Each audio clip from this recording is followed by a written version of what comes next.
Attention. Please let us have your attention. You are now about to enter another dimension. So open your mind, push reset, and reboot your computer. Time to kick it from the start, but save the best for last. Just sit back, relax, and ease your minds with Ned and Pat. You never know where they're going or what they're gonna say. They start in Leslie County, they end up on Pirate Bay. They keep the special guests coming like some interviews disciples. 1 minute it's DDP, then the next it's Shawn Michaels. Retro phenomenons, bringing throwback back. Like Nico with the symbol, or when Patrick's name was Brack. Chuckles in my belly, now it's time to let them out. Ned and Pat, they got the funnies, and Nico's got the rap. So what y'all waiting for? Time to pull you up a seat and kill the radio. This podcast is yours to keep. Ladies and gentlemen, it's my pleasure to introduce to you Ned and Pat.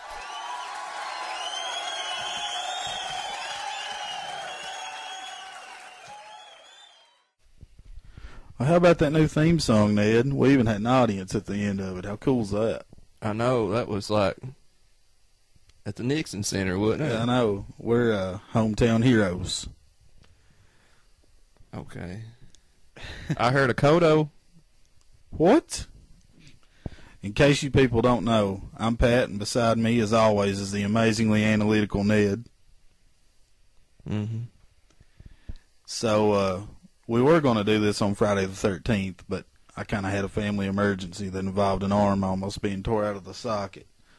But, and it wasn't Kane Hodder, so nobody get too excited. But we imagine a lot of people did get hoddered on Friday night. I'm sure all those movies were on somewhere. They had to be, right? How could they not be? I wonder if he, like, watches himself and just, like, revels in his friggin', like... scariness? Yeah, in his creepiness. I don't know. I think he's too busy killing. He's too busy looking for coots. Yeah. He's too busy flipping through phone books. Because he's too badass for the internet. Yeah, the internet can't contain Kane Hodder. Poor guy. We'll be talking about him for years to come. Even after this is all said and done, I'll be like 84 years old, and I'll call Ned, and do you remember the time that Kane Hodder got coots? Man. But, I wonder if he even remembers that.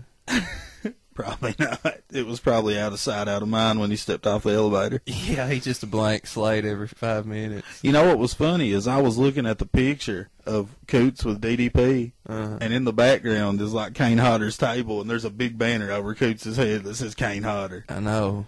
It's like it was meant to be. Coincidences keep stacking up. I know. This is entirely... we're going to have to get factor faked in on this one. I know. They won't come to Kentucky. It's too cold right now. I don't know. We've had a heat wave, ain't we? We have Bigfoots every now and then. Like, yeah. They had the guy on the Squatcher. He said that they had a pretty good video, but he always says that. He should have got up with Al. Al's more into the philosophy of the Bigfoot than he is actually finding him. You know, I found out that he has some really amazing views on Chupacabra, too. Oh, no. Yeah, we got to get him for that. I'm saddened that Chupacabra has been demoted to a mangy coyote. I know. That's a joke because when I was a lad and I was watching Unsolved Mysteries with Robert Stack, and it was a green, red-eyed alien monster, lizard-looking yeah, mini dinosaur. That was the Chupacabras I remember. That's the Chupacabras we know and love. To hell with everybody that says Chupacabra's a coyote dog or whatever. Yeah, coyotes, big deal. Man, I don't know. I think people just want to poke at the cryptozoology community. Oh, no. Everybody's completely serious about them. Don't they call it a pseudoscience? I don't know. I think they do. But we believe it. We believe in Chupacabra. As they always say, they found the coelacanth. Of course, they knew it had existed before. And they found the mountain gorilla. They didn't think those were real. The mountain gorilla? Mm-hmm. What the hell's that? It's like the big silverback mountain gorilla. Oh, yeah, like that Jane Goodall shit. Yeah. right? Yeah. Okay. There was a time when those were myth. Really? Yeah. They have those at the zoos now, don't they? I don't want to speak out of school or anything, but We'll wiki that later. yeah. So last week was a pretty sad week. Andy Griffith died. Personal hero of mine. I love Andy. Grew up in Mayberry. I think everybody does. Yeah. I wonder if there's anybody that's just like, damn you, Griffith. Like they just hate Andy Griffith. They're not American if they do. Some like shitty guy sitting in a rat apartment in New Jersey that's just like, oh God, Andy Griffith. The guy that auditioned for the show, and it didn't get to be the Bob Norman show. Yeah. He wanted his own folksy small town show and it just fell through. Andy Griffith is really small. He's a folksy small town guy. Yeah. But Ned told me about this movie he done, and I'd never seen it. And Ned's been talking about this for years, and I'd never watched it. And finally, the other day, he was talking about it again, and I watched it. And you got to tell him about it, man, because I can't do it justice. It's called A Face in the Crowd. Well, I always thought it was a pretty famous movie, but I guess it's so old that a lot of people don't really remember it. Yeah. But it's like it's the creepiest you could ever get with Andy. Like Andy Griffith is like his evil side, like in his first big movie, and he was really young, and it was in the 50s, and he plays like a drunk that gets famous for being like sort of a folksy TV personality that like Real outspoken and... Yeah, he's like a real people person, you know, real likable when he wants to turn it on. Kind of like the old guys that sit on the corner in your local hometown. Yeah, he like has a show, and he'll like have old people sitting in a barber shop, and he'll talk politics with them, and I mean, he like developed this big, huge audience, and he was like a national celebrity and stuff. And they found him. He was just a drunk in a jail playing a guitar. Yeah, this chick done a show on this little 2-bit radio station in her hometown called A Face in the Crowd. Mm-hmm. And she went to the jail because the local sheriff had the hots for her. And they stumble upon Andy Griffith, who's, he didn't tell her his real name, so she called him Lonesome. Stumble upon him almost literally because he's passed out on the floor. And they cut a deal with him that he can get out of jail the next day if he'll talk to her and sing her a song. What was his real name, Larry? Yeah, I think it was. But he went by Lonesome Rhodes. Yeah, she gave him the ultimate Yeah, handle. that's the big famous. So he breaks out in this 10,000 miles from home and I don't even know my name song. Yeah, I mean, he's like just an evil, like, asshole drunk. And he screams like the whole movie, like freaks out. Yeah. I mean, it's the most surreal Andy Griffith moments of all time. But it's like, in the beginning, he's in this 2-bit town, then he goes to Memphis, and then he gets picked up by a station in New York, and he gets hooked up with this dude that's like all politically involved and rich and such. Yeah, he starts backing a man for president, like a senator that's real stiff and doesn't know how to communicate, and he like loosens him up and gets people behind him and sort of puts the everyman in supporting him. Marries a 15-year-old baton twirler. Super creepy. Yeah, but we won't give away the end, but it's not what you would think it would be. Yeah, it's such an old movie, it's hard to spoil it, but I mean, if you've not watched it, it really will freak you out. Yeah, especially if you're like used to, you know, Andy and Barn riding up to Goober's to get a pop. Yeah, and in some of the freak out scenes, like in later interviews, he said that the producers went out and would like buy him Jack Daniels and let him get drunk and like just work up into like just a rage. Yeah, like get all lathered up and freak out. It's crazy. It's crazy when you watch it and you think back to your childhood memories of Mayberry. You're like, what the fuck, Andy? What have you done? Yeah, you go from Andy Griffith to him like, They're all idiots. They feed what I give them. They're even stupider than I am. They're sheep. Yeah. They're my sheep. They're my sheep. I'll be the power behind the president. It makes you wonder if that was really Andy Griffith. Yeah, I know. Because his show in the movie is like his show with Andy Griffith's show, sort of. It's real. Yeah, it's real creepy. What, man? I don't know. That's a lot to ponder on tonight when I go to sleep. Yeah, that's the Andy Griffith mind freak. He the thing about it too is he was like so natural at it. It's I know. It was like, and I never would have thought the man to ever even drink. yeah. Well, he was getting into like a serious acting career like before the show. If he hadn't been on the Andy Griffith show, he probably would have been like a leading man through the 50s and 60s. Yeah, I guess so. But you know, it was Desi Lou that picked him up. It was friggin' Desi Arnaz. Yeah. They done it at their studios. So I don't know how that worked out, but maybe Desi saw a face in the crowd and thought it was a little wacky and he needed Andy.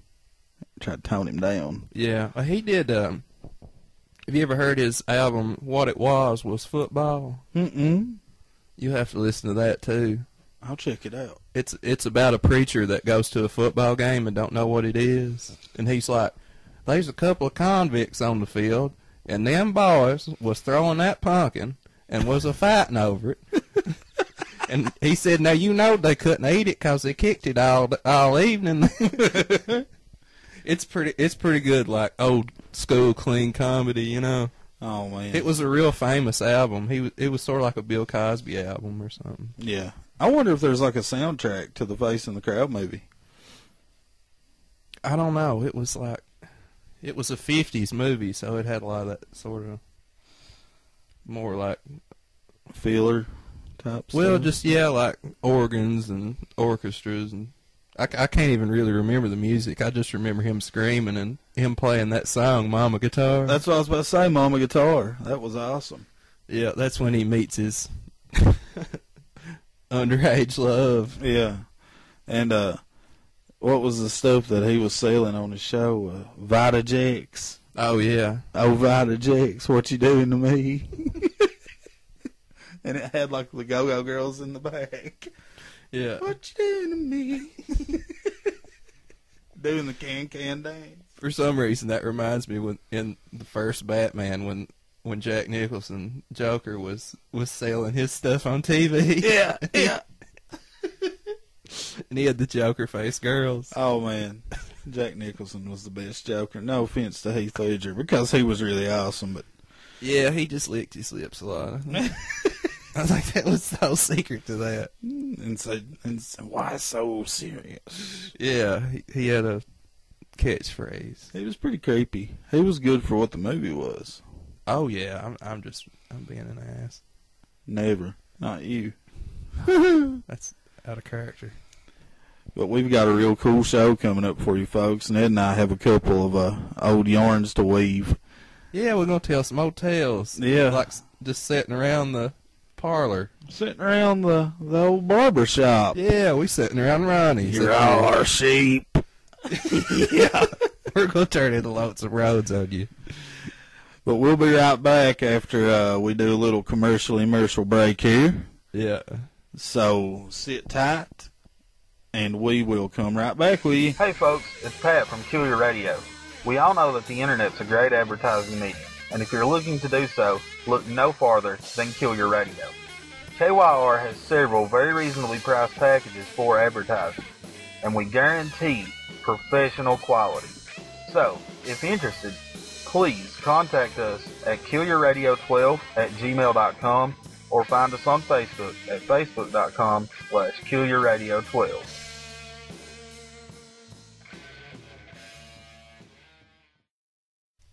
Welcome back, comrades.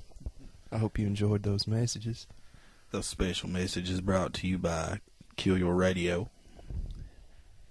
You know, Ned, we have a million crazy stories that we can tell, but I was talking to a guy the other night that will leave nameless for the time being, and he brought back brought back to my attention the first time we saw Metallica.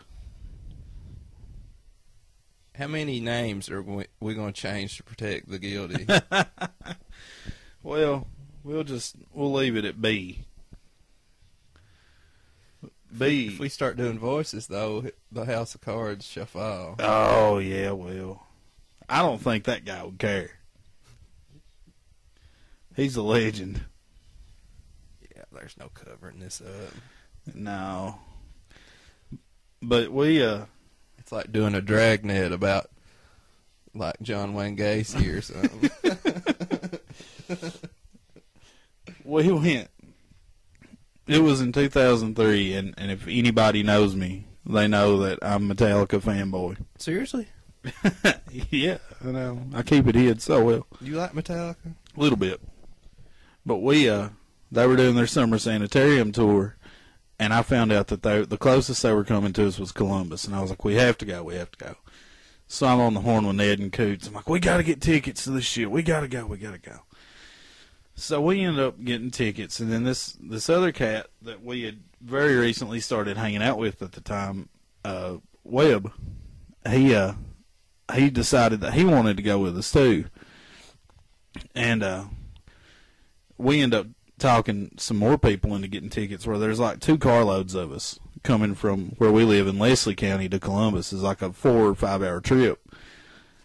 So we get like the night before, Webb tells us that there's like a bunch more people that we know that are going, but they live in like Richmond or something, but they're going to meet us there, and we're all staying in the same hotel, and it's going to be awesome.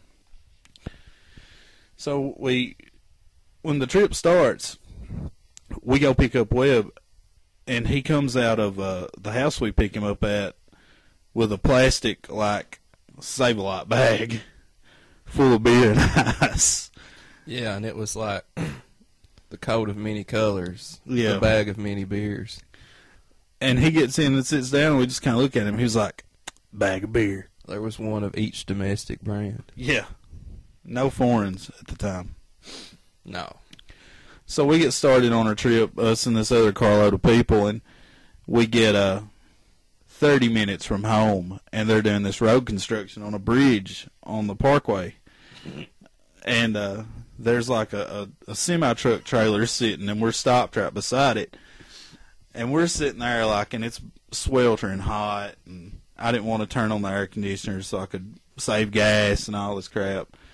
So we're sitting there just kind of hanging out, and all of a sudden... You're an asshole for that, too, by the way. Yeah, I know. So we're sitting there hanging out, and all of a sudden we hear Webb, like, get all friggin' Ozzy. He's like,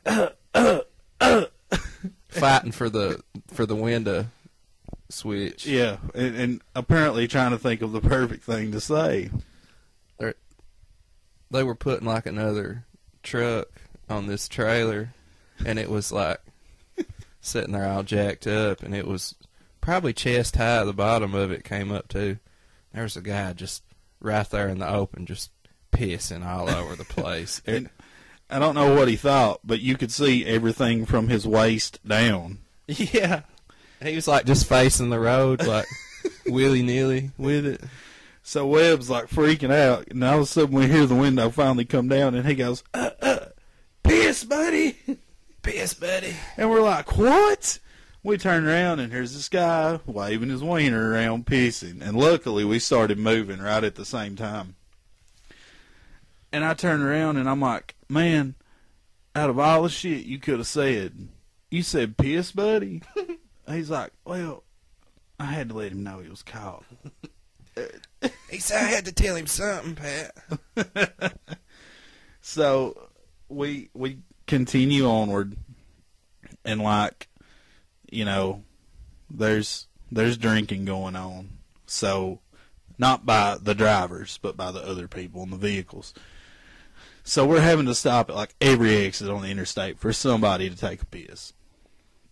And we get up to Cincinnati, and it was the first time I drove up around there. Oh, the vicissitudes of drinking beer on the highway. Yeah.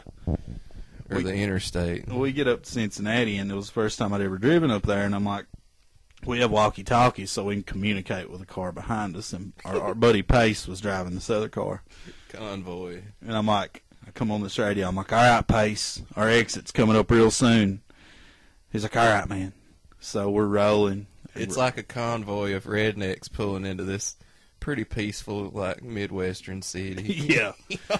So we're, like, the sign for our exit is grown over with vines or something, and I see it at, like, the last second that I could safely turn. So I turn, and I get this radio. I'm like, there's the exit, go, go. And Pace, like... He saw it a few seconds after he could safely turn. Yeah. Cuts across, like, 3 lanes of traffic in front of a semi. I look in the mirror, and all you can hear is tires screeching, and you can see smoke billowing everywhere. Trucker starts blowing his horn as Pace and them gets on the exit, and all of a sudden you see all their windows come down and 4 middle fingers come out, like, fuck you. And I'm like, well, why the hell are they flipping him off? You know, it wouldn't. I know.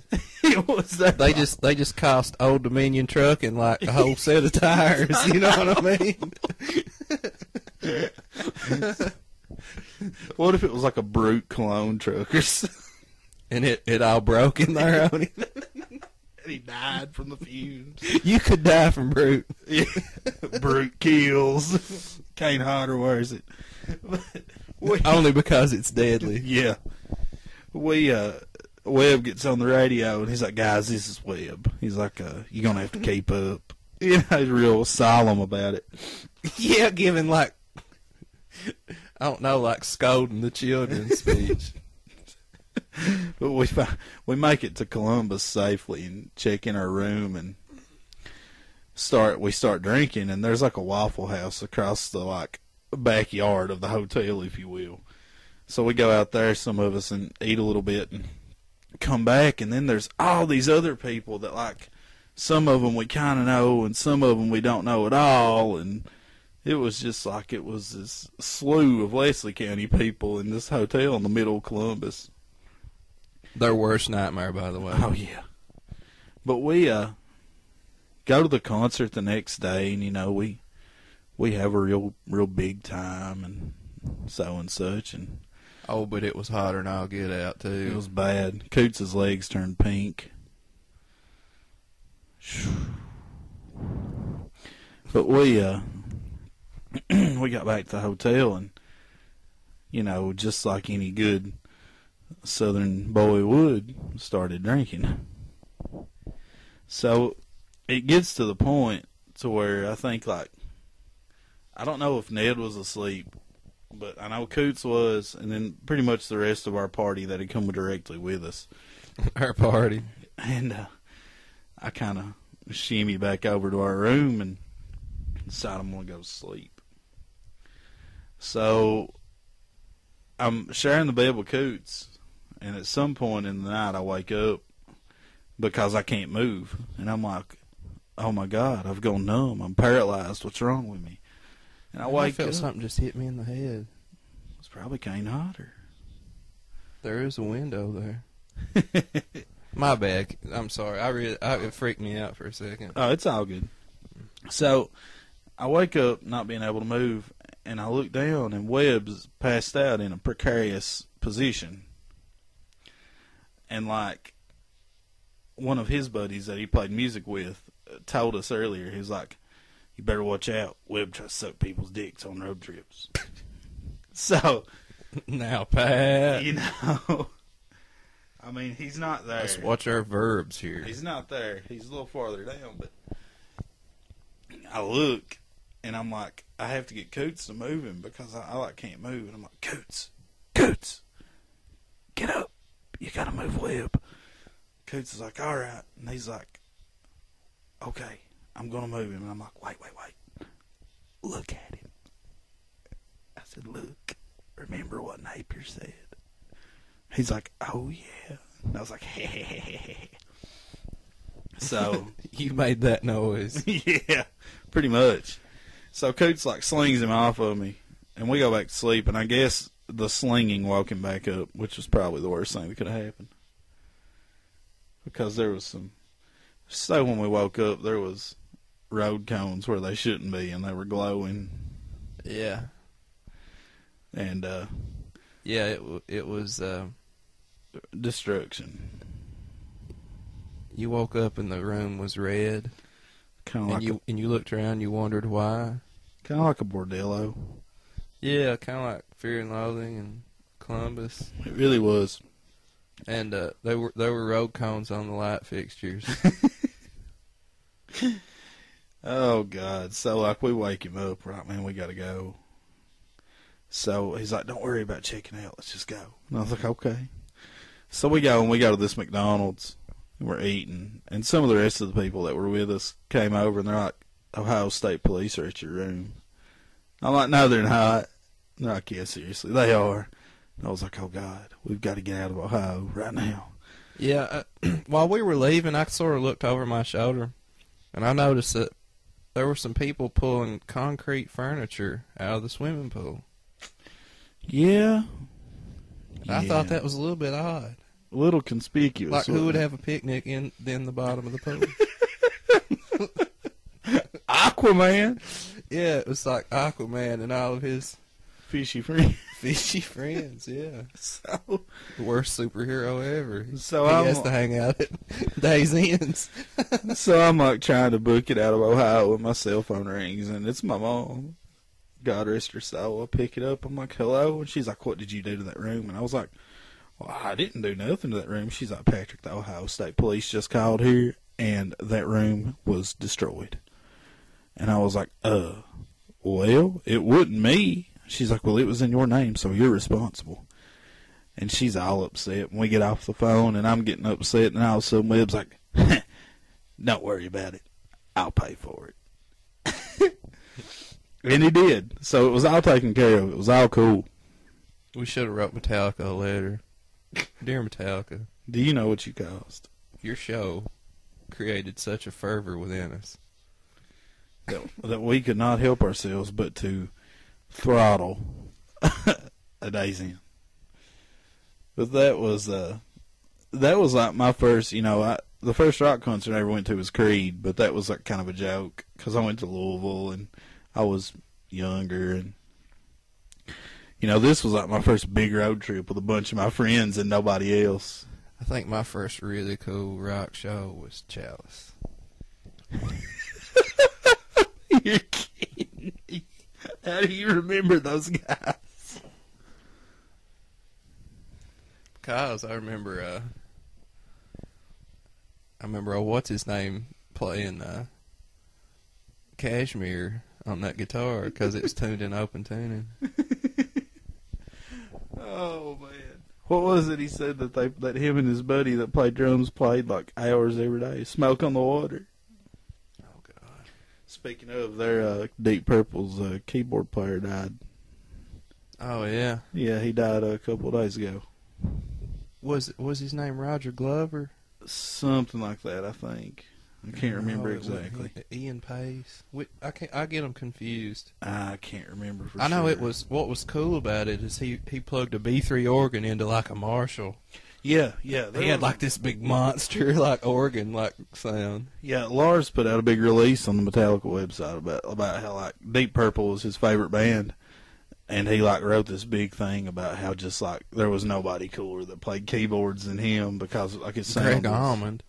Okay. But his sound was like so big and so like, nobody else was doing it, I guess. I don't know. And making it work in metal. Yeah. Except for that guy that played with Yngwie Malmsteen. Fuck him. But rather than breaking away and going to a commercial, I just want to tell everybody, be sure to check out Amberly Fleming Photography. She's in cahoots with us, helping us out with photo shoots and some graphics on her website. Her stuff's really reasonably priced. She's really good at what she does. So check her out, aflemingphotography.info. And also, the Horror Hound Weekend is coming up in Indianapolis, September the 7th through the 9th. KYR Radio is going to go, and we'll talk to Linda Hamilton and Elvira and all kinds of other crazy peoples. We'll have us a good old time. Another trip into the surreal. Oh, yeah. But the reason I didn't want to break away is because what's coming up next is just going to blow your mind. You see, Don't work it up too much. no, this is really pretty amazing. Ned, you know, Ned lives in Lexington for the most part. Every now and then he lives back here, and he came in, I guess, a year or two back, something like that. And he told me this story it's so fucked up and crazy that you would think it's a lie, but it's at the same time it's so fucked up and crazy that there's no way he can make it up. I mean, it's got to be true, and I want Ned to tell all our friends right now. I want you to tell them the Ballad of Darrell Cole. Oh man, I'm gonna. This is one from this is from way back. Yeah, like I'm gonna click my mic off for this and just listen because no, you don't understand, people. This man You're is freaking me out, man. This man, if we could ever find him, he's a fucking living legend. He really is. He's a living legend. But I'll set the scene for you right quick. It's a Saturday night. Well, we had our little practice spot out there. We was playing some music. I'm setting the scene. Let me just jump into the story here. Okay. Guys, this is the Ballad of Darrell Cole. Yeah, we were out at our practice spot. We had a band, playing around Lexington a little bit. And we sort of just sitting around, hanging out, between practice. And we'd just go out there and, just sort of wander around the storage unit. But now we took a break, and a lot of times, when you're in a storage unit, there's people that actually store stuff in there. Unbelievably. Yeah, some people actually use it to store furniture, like when they're moving. And this old man and this younger guy was in there, and they were just like maybe 2 down from us. It was really, really hot out. It was like right in the middle of summer, I think. And they were moving their stuff in, and the guy that was singing for us, he walked up and he said, "Hey man, you want a beer?" And he said, "Oh, I don't know." He said, "Well, hell," he said, "give me one." And he gave him like he handed him a beer, and he cracked it open, and he's sitting there drinking it. And we just sort of like talk to him, like what y'all moving? He's like, we got some stuff from the old place I lived in. He started like telling us more and more stuff, and he just like started telling us stories, and he started out like one night, me and Darrell Cole. And he said it like we knew him. Like everybody knew him. Those are always the best stories. Yeah, he said, one night me and Darrell Cole, we was riding our bikes down 75, I think. Maybe around Georgia, Tennessee, something like that. He said, I was in one of them moods. He said, I didn't care if I lived or died. He said, so me and Darrell decided we was going to stop at Old Honky Tonk and grab us a beer or two. He said, I was swerving in and out of cars. He said, my mind wasn't right, he said. So we find this old honky tonk, pull up. And I start drinking beers. And I drink 2, 3, 5, 10. And I start feeling good, Start feeling real good. There's this big old guy sitting next to me. He said, I ain't a big fella. He said, I'm about 5'9", 5'10". He said this guy was 6'5". Big old guy. I just looked around at him. I said, buddy, I said, let me tell you something. He said, you just as soon sandpaper a wildcat's ass in a small phone booth as fuck with me tonight. And he said, he looked at me, and I could tell that he had no idea what I just said to him.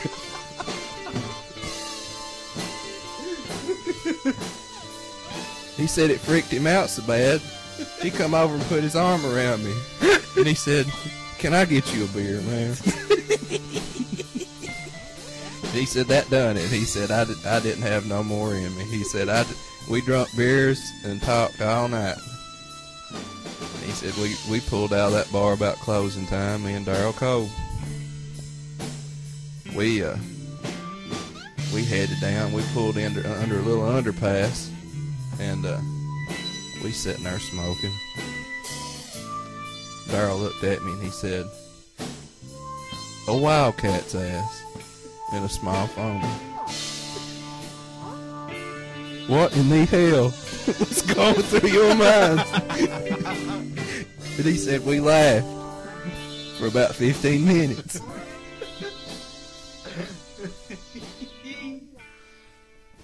There's so many unknowns to this story, folks. I actually got on the internet one time. Did you Google Darryl Cole? I Googled Darryl Cole. I've got a picture on my computer, and I swear it just so happens it's this big rough-looking cowboy guy standing in front of an airplane with like a big white Stetson on. What if that's really Could him? it be? I don't know. I always thought it might be. You see, we've had theories. Ned and I have talked about this many a night. I mean, because the guy never told him his name.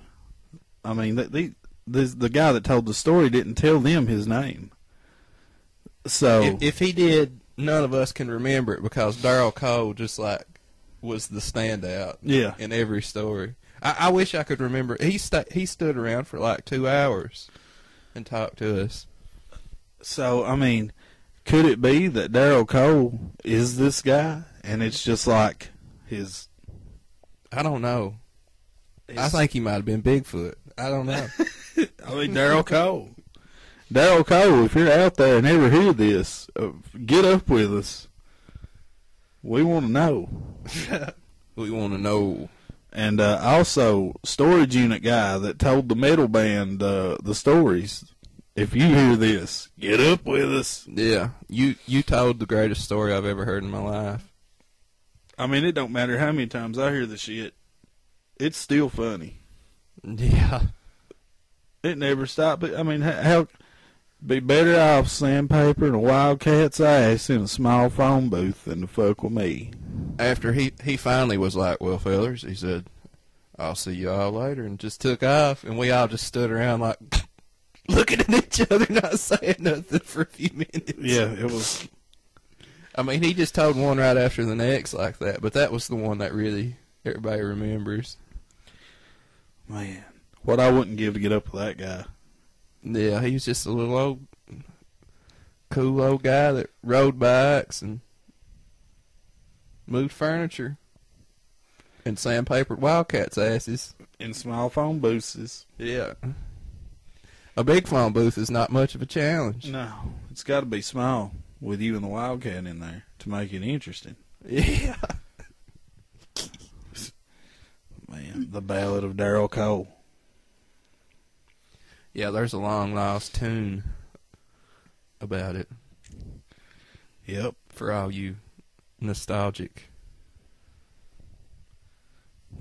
Nancy's. Yeah. But we're gonna take a real quick break. We'll come right back and holler at y'all about a few more things, and then we'll be off on our merry way. So we will be right back. On ddpyoga.com. You want to invest in yourself and take control of your life? I call it owning your life. Go to ddpyoga.com and own it. See ya. Bang! Monkey. Well, we're back, and we're still alive despite a potential heart attack. We're looking out the windows of the KYR studio. Yeah, I felt something like crack the top of my headphones just a little bit. Yeah. Like the teasing tap of a machete. So, as you all just heard about DDP Yoga there, Coots actually bought it, and he's been doing it, and it's been kicking his ass. He's going to be one intense monkey now. He is. Coots will be unstoppable. Because I think he said he done like 2 workouts, but he was only supposed to do 1. He done 2, and he was like sore for days. So, DDP Yoga works. Oh, yeah, you gotta jump in the water. Yeah, head first. But the other day I was on Facebook, and Ned and I, Coots, all of us, we have this friend named Andrew. We all call him Truman, though. He posts a status on Facebook. He bought a bicycle, and he lives in Lexington, so, I mean, it's economically feasible to ride a bicycle there. But he lives like 7 miles from where he works. So, he was riding his bicycle the other day. And when he got this, I told him, I said, Truman, you're going to kill yourself on that. He's like, no, I won't, dude. No, I won't. I was like, yeah, you will. They got things called bike lanes up there. Yeah. Them's crazy, ain't they? It's like part of the road. Reckon how come him do that? And it's not even gravel. Well, he puts this status on Facebook about he was riding down the sidewalk or something and got to an intersection, and for some reason a car done something and caused him to swerve and hit a trash can, and it flipped him over the handlebars. I can only imagine like legs sticking up in the air and the wheel still spinning, and Truman laying there. Yeah, and there's a savaged waste bin. Yeah. But it was so funny because I was just like, I messaged him. I was like, I told you. We'll get him on the show someday to talk about it.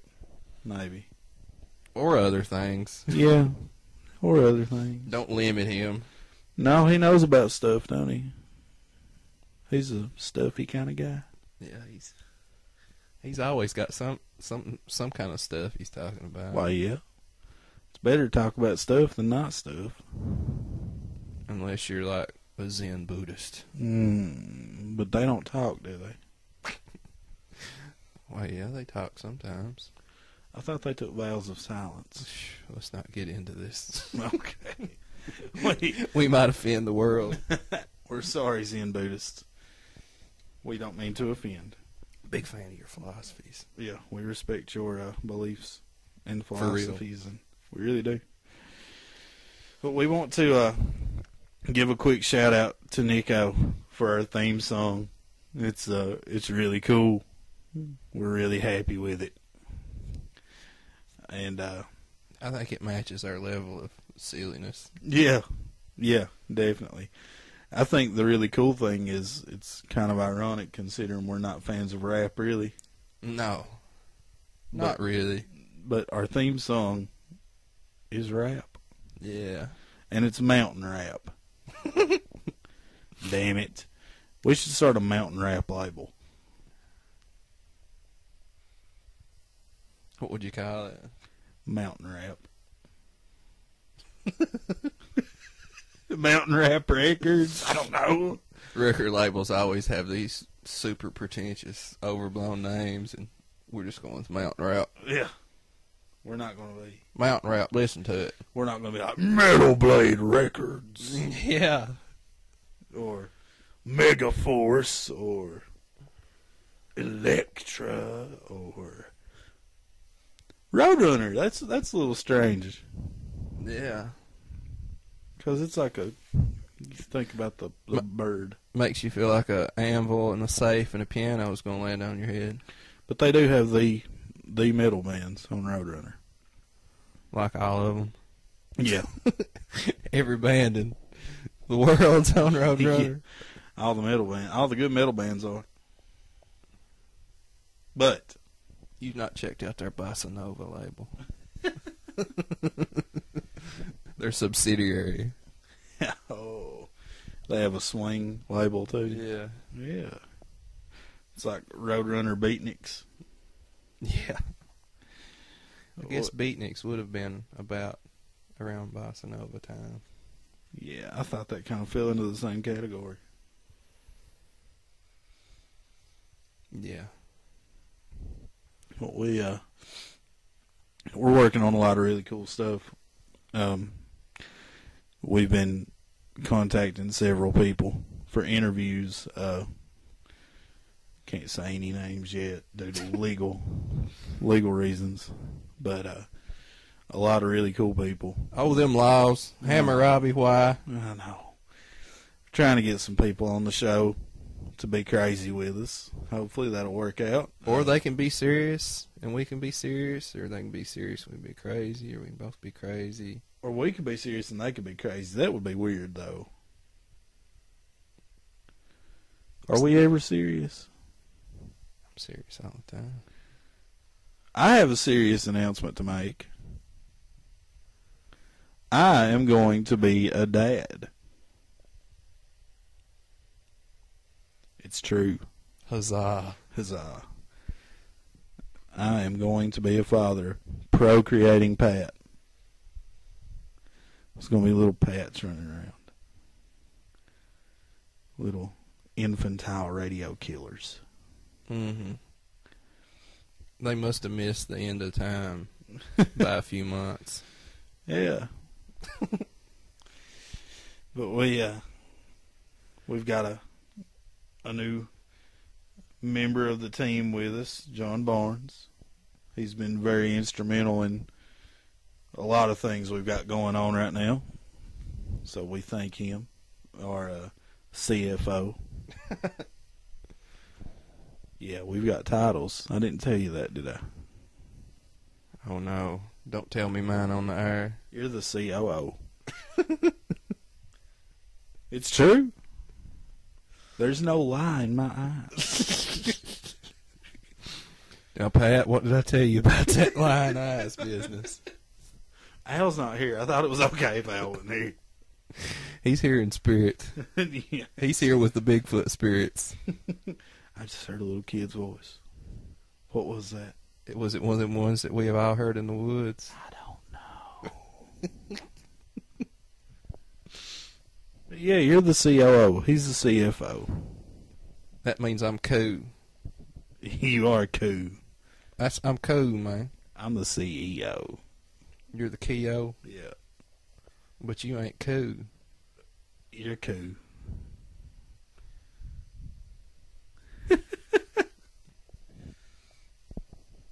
We've got a lot of stuff going on, and we're still working on getting our website up and going.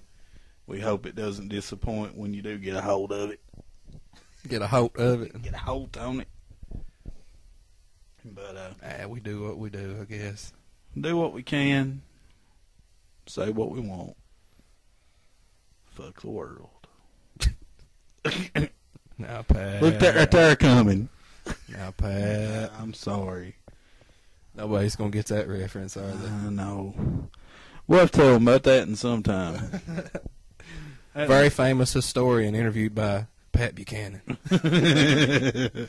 Talking about Abraham Lincoln and William Herndon. I thought you meant look at that right there coming. Oh, no, that's another dandy. Oh, yeah. That'll be for wacky story time. Our new segment that we debuted tonight. Yeah. Wacky story time with Ned and Pat. KYR Radio. You think they know what the name of the show is? I don't know if they know the name of the show is KYR Radio. You think radio is going to Die. Clear Channel's going to, like, send tanks to the house? Yeah. Like... This is Clear Channel. Yeah. We're marching on Redbird. Send in the tanks. Yeah. But they have, like, World War II tanks. With the Clear Channel logo on them. Yeah, guys with Garans. Clear Channel's not the big one anymore, is it? Like Cumulus. I thought Cumulus was like. Oh, they're a Clear Channel. Like, they're under the umbrella, ain't they? I think Clear Channel's. For a while, they like dominated a big percentage of the market. Clear Channel done all the concerts. Like, all the old concert tickets I have on the back they're all Clear Channel shows. Yeah, like used to, like you couldn't monopolize, like you couldn't own so many stations in each area, but they started letting them do it, and Clear Channel just like swept them all up, Swept the nation. Yeah, But now, like, AEG does a lot of the concerts now, too. okay. So, I don't know. How'd we get on that? I don't know, but we're here.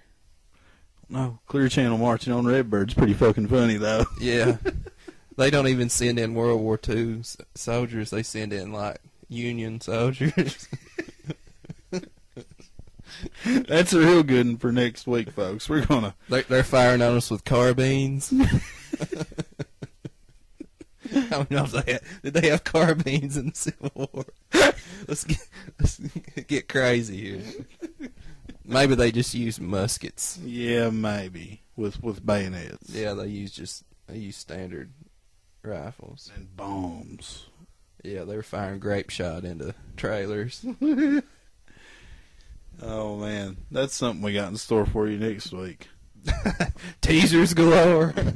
It's got to do with the Civil War and the Lord of the Rings. Half the things in my mind have to do with the Civil War and the Lord of the Rings. Half the things in my mind have to do with the Lord of the Rings.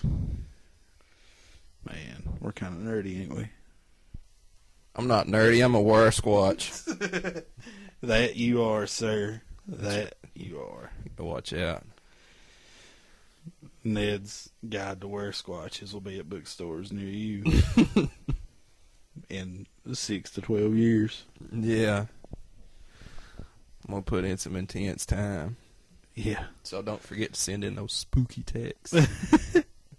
We're taking pre-orders for that Guide to Wear Squatch, and the price on it's going to be $89.95. plus, Cut him a deal, Pat. okay, $85.95 plus shipping and handling. Yeah, and you'll get some authentic Bigfoot DNA. We'll cut strands of Ned's hair off and send to you. Yeah. But I guess that's about it for what was to be our Friday the 13th show. Yeah, now it's like our Thursday the 19th, going on Friday the 20th. Is there another Friday the 13th this year? I don't know. Let's check. I don't know if there is.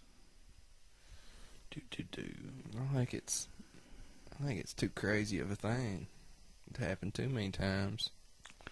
Sadly, there's not another Friday the 13th until, man.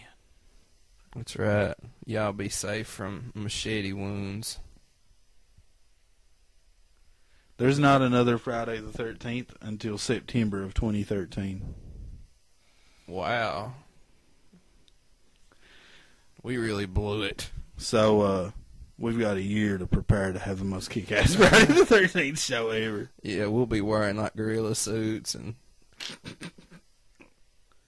it's freaking out. Have Kane Hodder life-size cutouts. And, Yeah.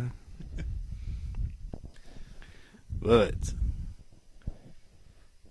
I guess that's it for tonight. Good evening. I'm Pat, and with me my friend Ned, as always, says, Thanks for playing. or pin me. We'll see you next time, folks.